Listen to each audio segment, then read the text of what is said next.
आपका प्राइस बहुत ज्यादा है, इतना महंगा प्रोडक्ट मैं तो अफोर्ड ही नहीं कर सकता, मेरा इतना बजट नहीं है।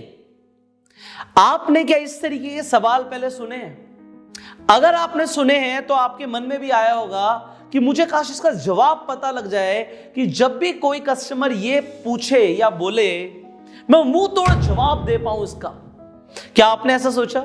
इफ यस, तो मैं आपको यह भी बता देता हूं कि आज इस वीडियो में मैं आपको बताने वाला हूं कि इस ऑब्जेक्शन को कैसे हैंडल करना होता है। जब कोई कस्टमर बोलता है कि प्राइस बहुत ज्यादा है, महंगा है, बट मैं क्योंकि आपको ह्यूमन साइकोलॉजी पे बहुत ट्रेनिंग देता हूं, तो मैं आपको कहीं ना कहीं ह्यूमन साइकोलॉजी के बारे में पहले सिखाऊंगा और ऑब्जेक्शन हैंडलिंग बाद में बताऊंगा।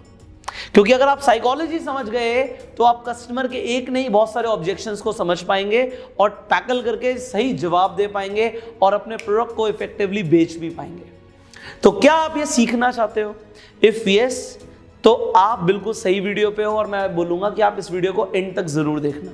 इसके साथ साथ अगर आप चैनल पे पहली बार आए हो तो इसी तरीके की वीडियोस मैं लगातार आप सबके लिए बनाता हूं, तो आप सब्सक्राइब जरूर कीजिए, बेल आइकन पे क्लिक कीजिए कि ऐसी एक भी वीडियो आप मिस ना करें। अब शुरू करते हैं। जब ये ऑब्जेक्शन आपके सामने आए कि प्राइस बहुत ज्यादा है तो क्या करना है? आप पहली चीज को समझिए कि दो कंसेप्ट हैं अलग अलग। एक होता है प्राइस और एक होती है वैल्यू प्रोडक्ट की। हर प्रोडक्ट का एक प्राइस है, एक वैल्यू है। एंड प्राइस और वैल्यू दो अलग अलग चीजें हैं। प्राइस वो होता है जो कस्टमर को चुकाना होता है, कस्टमर को पे करना होता है, और वैल्यू वो होता है जो कस्टमर को मिलता है। समझ रहे हैं?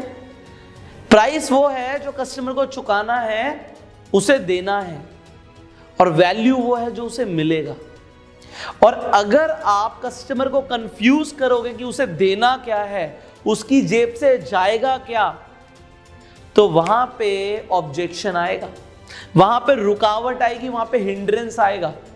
और जब आप इस साइकोलॉजी पे खेलोगे कि कस्टमर को मिलेगा क्या क्या, तो आप वैल्यू एडिशन कर रहे हो। और आप जब वैल्यू एडिशन करोगे तो कस्टमर प्राइस को भूल के वो प्राइस देने के लिए रेडी हो जाएगा कि आपको जो चाहिए।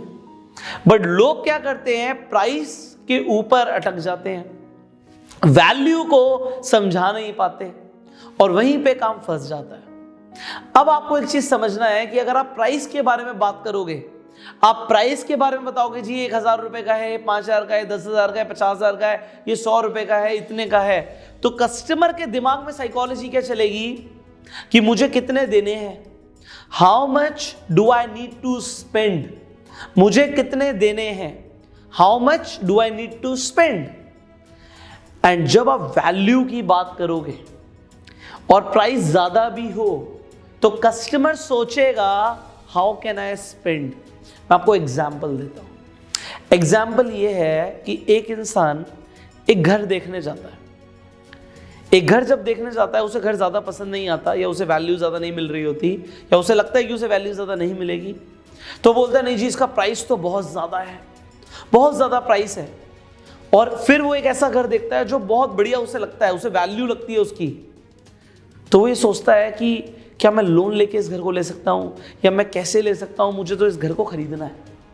आप देखो, लोग गाड़ियां खरीदते हैं, महंगी महंगी गाड़ियां भी खरीदते हैं, ईएमआई पे खरीदते हैं, तो वो प्राइस ऑब्जेक्शन नहीं होता, वो ये देख रहे होते हैं मुझे मिलेगा क्या।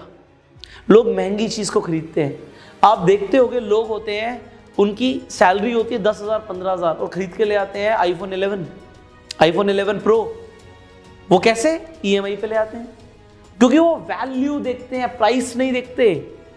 वहां पे वो ये नहीं देखते कि मुझे देना कितना है, how much do I need to spend, वो ये देखते हैं हाउ कैन आई स्पेंड। लोग मर्सिडीज खरीदते हैं, लोग रोल्स रॉयस खरीदते हैं, लोग प्राइवेट जेट भी खरीदते हैं, बट वो प्राइस को देख के नहीं खरीदते कभी भी, वो वैल्यू को देख के खरीदते हैं। एंड अभी तक आप जो बेच रहे थे, आप जो भी बेच रहे थे, आप प्राइस दिखा के बेच रहे थे या वैल्यू दिखा के बेच रहे थे, ये आपको देखना है कि अभी तक आप क्या कर रहे थे। तो साइकोलॉजी को समझना है, वैल्यू दिखानी है कि आपका फायदा क्या होगा। जब आप फायदे गिनवाओगे तो प्राइस मैटर नहीं करता, और फायदे और वैल्यू नहीं दिखाई और सिर्फ प्रोडक्ट की स्पेसिफिकेशन बताई, इंफॉर्मेशन दी, तो इंफॉर्मेशन से सेलिंग नहीं होती, वैल्यू से सेलिंग होती है। तो सेल्स को समझना पड़ेगा, कस्टमर ना कर रहा है, कस्टमर की ना को हाँ में कैसे बदलना है, ऐसे बदलना है कि आपको प्राइस की जो ऑब्जेक्शन है उसे खत्म करना है वैल्यू को ऐड करके। अब होता क्या है, यहां पे ये भी समझते हैं कि कभी कभी लोग कंपटीशन में लग जाते हैं। आप एक मोबाइल खरीदने जाते हो, आप खुद सेल्समैन से बोलते हो अरे वो भी कंपनी का तो आता है, वो तो सस्ता है, तो लोग कंपटीशन की बात करते हैं। आप कुछ भी बेचोगे उसमें लोग कभी ना कभी आपका कस्टमर कंपटीशन ले आएगा। आप देखो, आप एक गाड़ी खरीदने जाते हो, आप उसके कंपैरिजन में कोई और गाड़ी भी रख देते हो, तो कस्टमर कंपटीशन की बात करता है, जी मैं BMW लूं या ऑडी लूं या मर्सिडीज लूं। वहां पे कंपटीशन की बात जब आ रही है तो इसे कैसे टैकल करना है ये भी समझते हैं, बिकॉज एवरीथिंग इज साइकोलॉजी। जब आप सेल्स कर रहे हो और without understanding the human psychology, या कोई बोल रहा है मैं आपको बेचना सिखाऊंगा, ग्राहक की ना को हाँ में बदलना सिखाऊंगा, तो अब ये देखो उसकी ह्यूमन साइकोलॉजी पे कितनी मास्टरी है। यहां पे आपको समझना है, जब भी कंपटीशन की बात आए तो हम कंपटीशन की बात नहीं करेंगे, हम डिफरेंशिएशन की बात करेंगे। अब ये डिफरेंशिएशन की बात को भी मैं समझाता हूं आपको। देखो प्राइस क्या होता है, प्राइस हमेशा एक कंपैरिजन ही होता है। ऑडी, BMW, मर्सिडीज, इन तीनों के प्राइस अलग है। एग्जांपल एक सेगमेंट में बात कर लेते हैं, C class Mercedes, BMW 320 and Audi A4, ये एक सेगमेंट की कार्स हैं और प्राइस में तीनों में फर्क है। सबसे महंगी एग्जांपल मर्सिडीज है, तो एक आदमी मर्सिडीज क्यों खरीदे, उसे ऑडी सबसे सस्ती मिल रही है, वो क्यों खरीदे। तो यहां पे सेगमेंट सेम होने के बावजूद लोग कंपटीशन की बात करेंगे। अब महंगा सस्ता क्या है, ये सिर्फ एक कंपैरिजन है। अच्छा एक बात मुझे बताइए, यहां पे आप कह रहे हैं कि मर्सिडीज सी क्लास महंगी है, बट किससे? आपने कंपैरिजन किया ना दो गाड़ियों से, बट मैं कह रहा हूं सी क्लास मर्सिडीज अगर 50 लाख रुपए की है तो ये सस्ती है। किसके कंपैरिजन में? एग्जाम्पल मर्सिडीज ई क्लास के कंपैरिजन में जो 75 लाख की है, तो 25 लाख रुपए सस्ती हो गई गाड़ी, बट आप तो कह रहे थे महंगी है। ये महंगा सस्ता जो होता है ये कंपैरिजन में होता है। एक आईफोन 11 महंगा है सस्ता है? महंगा है सैमसंग के कंपैरिजन में, बट सस्ता है हो सकता है किसी और चीज के कंपैरिजन में। तो सस्ता महंगा हमेशा कंपैरिजन होता है। आप कोई कहे कि एग्जाम्पल एक पेन है, रेनॉल्ड्स का पेन है, महंगा है सस्ता है? महंगा है तो किसके कंपैरिजन में महंगा है, और सस्ता है तो किसके कंपैरिजन में सस्ता है। हो सकता है आप कहें रेनॉल्ड्स का पेन सस्ता है पार्कर के कंपैरिजन में, तो पार्कर महंगा हुआ, बट मैं कह रहा हूं पार्कर सस्ता है क्रॉस के कंपैरिजन में, क्रॉस कंपनी के पेन के कंपैरिजन में, और क्रॉस सस्ता है विलियम पेन के कंपैरिजन में, और विलियम पेन सस्ता है मॉन्ट ब्लैंक के कंपैरिजन में। तो हर चीज कंपैरिजन होती है। अब जब कस्टमर के दिमाग में कभी भी लगे ये चीज महंगी है, तो आप कंपैरिजन की जगह डिफरेंशिएशन पे आ जाओ कि अलग क्यों है। प्राइस ज्यादा है क्यों?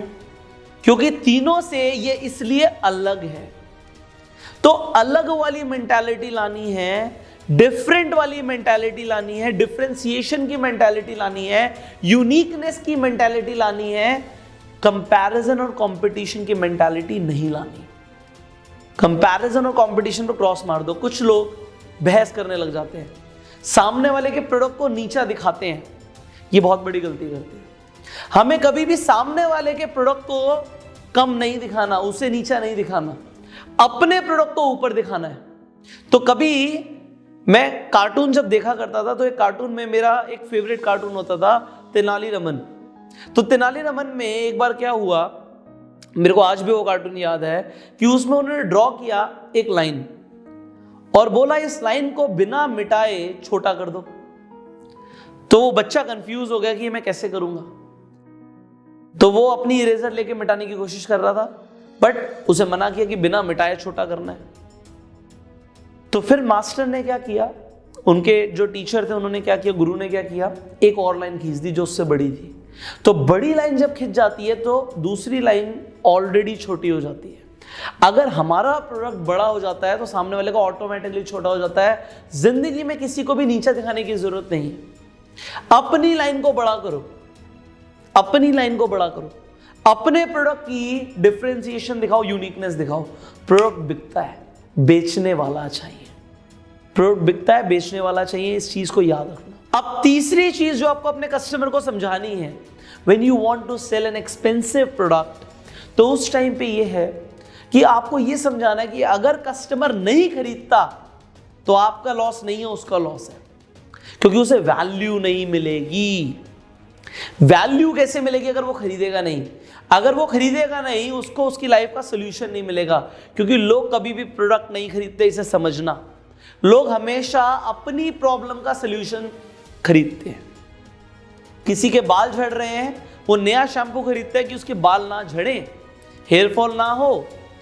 अगर कोई इंसान कोई एनर्जी ड्रिंक लेता है तो अपनी एनर्जी को बढ़ाने के लिए ले रहा है। कोई इंसान खाना खरीद रहा है तो या तो अपने टेस्ट बड्स को सेटिस्फाई करने के लिए, अपनी भूख को मिटाने के लिए। तो आपको उसका लॉस फील कराना है कि अगर भाई आप नहीं खरीद रहे तो आपका लॉस है। एंड आप बोल सकते हो, जब आपको किसी का लॉस फील कराना तो आप बोल सकते हो कि if you are not buying it, it is your loss, क्योंकि आपको सोल्यूशन नहीं मिल रहा। और वो सोल्यूशन जरूरी नहीं इसी तरीके से बोलना है। सपोज करो कि इंसान मर्सिडीज नहीं खरीद रहा, वो आया शोरूम में, वो नहीं खरीद के जा रहा, तो पहले तो प्रॉब्लम आइडेंटिफाई करें कि उसकी प्रॉब्लम क्या है।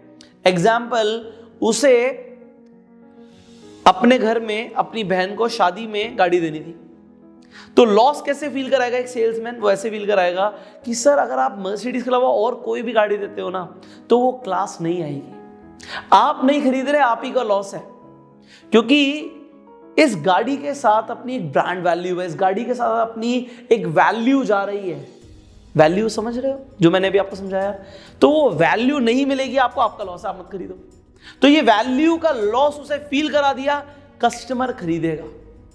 कस्टमर खरीदना चाहता है। अब जब आप वैल्यू बहुत ज्यादा दिखा देते हो एंड कस्टमर एंड में पूछता है इसका प्राइस कितना है, आप उससे पूछो, इंस्टेड ऑफ यू टेलिंग कि सर ये तो 1000 रुपए का है बस, आप उससे पूछो अगर आपको एक ऐसी चीज मिल रही है तो इसका क्या प्राइस होना चाहिए। उससे पूछो इसका क्या प्राइस होना चाहिए।